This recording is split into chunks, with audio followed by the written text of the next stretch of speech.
दोस्तों नमस्कार। दोस्तों क्या आपको पता है कि जिस तरह से हमारे शरीर को कसरत की आवश्यकता होती है, इसी तरह से हमारे दिमाग को भी कसरत की आवश्यकता होती है। तो आप ये सोच रहे होंगे कि अब कसरत हमारे दिमाग से हम कैसे करवाएं। दोस्तों उसका साधारण सा तरीका है कि रोज़ हम बुक्स पढ़ें। जी हाँ दोस्तों, रोज़ बुक्स पढ़ने से हमारे दिमाग का एक्सरसाइज होता है। तो आपको जानकर हैरानी होगी कि लगातार एक्सरसाइज करने से हमारे दिमाग लगातार इम्प्रूव होगा और हम नई नई चीज़ें सोच सकते हैं और जीवन में आगे बढ़ सकते हैं। दोस्तों हम आज 4 बुकों के बारे में बात करने वाले हैं। जी हाँ, जो आपको हर किसी व्यक्ति को जिस किसी फील्ड में है ज़रूर पढ़ना चाहिए। तो सबसे पहले हम जिस बुक की बात कर रहे हैं, जीत आपकी, उसका नाम है you can win. Shiv Khera द्वारा लिखी गई है, बहुत ही शानदार बुक है दोस्तों।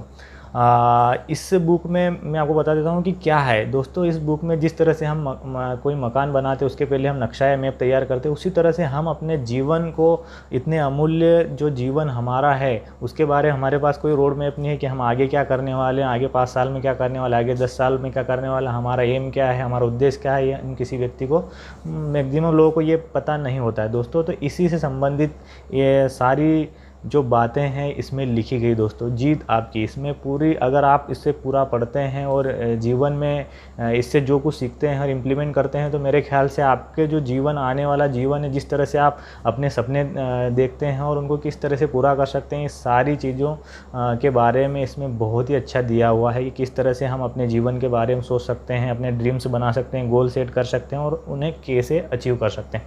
दोस्तों जो दूसरी बुक है वो है लोक व्यवहार, डेल कार्नेगी द्वारा लिखी गई, how win friends and influence people. जी हाँ दोस्तों, किस तरह से हम खुद को समझ सकते हैं और खुद को समझने के बाद हम लोगों को किस तरह से समझ सकते हैं और हमारी जो बात है वो लोगों तक कैसे पहुंचा सकते हैं और अपनी छाप छोड़ सकते हैं। दोस्तों इस सारी चीज़ों के बारे में हर एक चैप्टर में बहुत ही सरल शब्दों में दिया हुआ है दोस्तों। तो मेरे ख्याल से हर किसी व्यक्ति को ये बुक ज़रूर पढ़ना चाहिए, लोक व्यवहार में, क्योंकि हर किसी व्यक्ति को हर किसी फील्ड में या किसी भी जॉब में हो, लोगों से डील करना होती है, लोगों से समझाना पड़ता है, लोगों को समझना पड़ता है, उनकी बात सुनना पड़ती है, अपनी बात उन्हें बताना पड़ता है। तो मेरे ख्याल से ये बुक बहुत ही अच्छी बुक है कि किस तरह से हम लोगों से बातें करके उन्हें अपनी बात मनवा सकते हैं। इन सारी चीज़ों के बारे में इसमें बहुत ही ज़्यादा डिटेल में दिया हुआ दोस्तों तीसरी और बहुत ही महत्वपूर्ण जो बुक है उसका नाम है सोचिए और अमीर बनिए, think and grow rich, Napoleon Hill द्वारा लिखी गई बहुत ही शानदार और बहुत ही मज़ेदार बुक है दोस्तों इस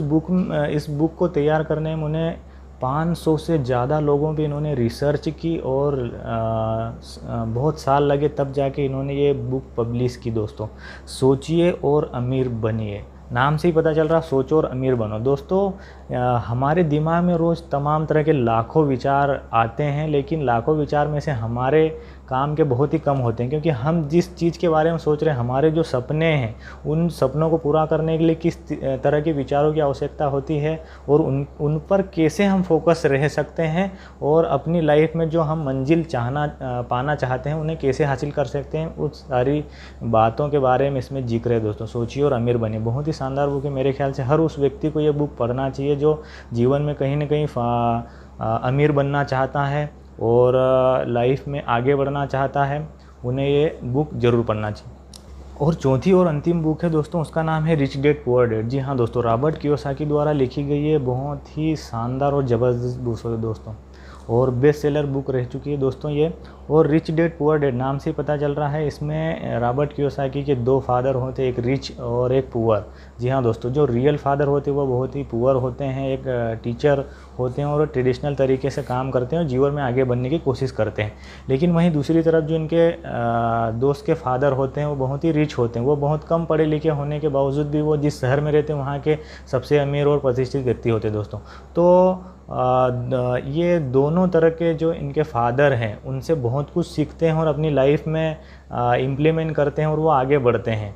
किस तरह से उन्होंने पैसों के बारे में जाना, सीखा, समझा। उन्होंने ये भी बात कही है कि जो मध्यम वर्गीय और छोटे लोग होते हैं वो पैसों के बारे में अपने बच्चों से ज़्यादा कुछ नहीं उन्हें बताते, लेकिन वहीं दूसरी तरफ जो अमीर लोग होते हैं वो लगातार बचपन से ही उन्हें पैसों के बारे में और पैसों की समझ के बारे में उन्हें बताते रहते हैं और उन्हें सिखाते रहते हैं दोस्तों। तो ये बहुत ही महत्वपूर्ण बात है, किस तरह से पैसे की जो समझ है वो डेवलप की जा सके और किस तरह से हमें पैसों पैसों के बारे में सीखने के बाद में, किस तरह से फाइनेंस के बारे में सीखने के बाद में किस तरह से हम अपना कारोबार कर सकते हैं और किस तरह से लाइफ में आगे बढ़ सकते हैं, इस बुक में सारी वो चीज़ें लिखी हुई दोस्तों। तो अभी तक अगर आपने हमारे चैनल को सब्सक्राइब नहीं करा तो सब्सक्राइब कर ले और बेल आइकन को ज़रूर दबा ले दोस्तों। तो आइए हम मिलते हैं अब अगली वीडियो में। जी हाँ दोस्तों, थैंक यू।